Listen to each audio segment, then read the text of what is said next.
தமிழ்நாடு அமைதி பூங்காவாக திகழணும் தான் எங்களுடைய நோக்கம். ஆனால் தேர்தல் வரும்போதெல்லாம் ஒவ்வொரு ஊரிலும் ஒரு பிரச்சனையை கையில் எடுப்பது பாரதிய ஜனதாவுக்கு வழக்கம்.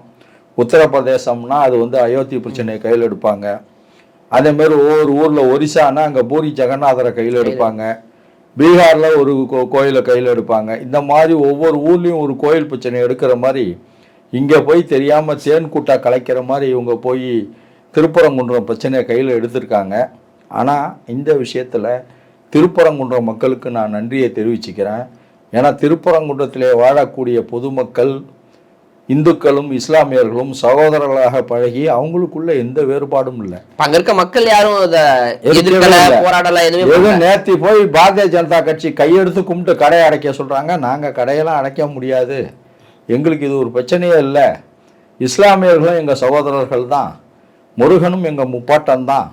நாங்கள் அதை பற்றி நாங்கள் கவலையே படலை. நீங்கள் வெளியூர்லேருந்து தேவையில்லாமல் பிரச்சனை பண்ணி எங்கள் ஊர் அமைதியை கெடுக்காதீங்கன்னு தான் சொல்கிறாங்க. இன்னும் கலவரக்காரர்கள் நீதிமன்ற தீர்ப்பை வைத்துக்கொண்டு கலவரம் செய்ய முற்படும் பொழுது காவல்துறை அவர்களை கைது செய்யும் பொழுது அந்த ஊர் மக்கள் கைத்தட்டி வரவேற்கிறாங்க. அந்த வீடியோ கூட நான் பார்த்தேன், நீங்களும் பார்த்துருக்கலாம்.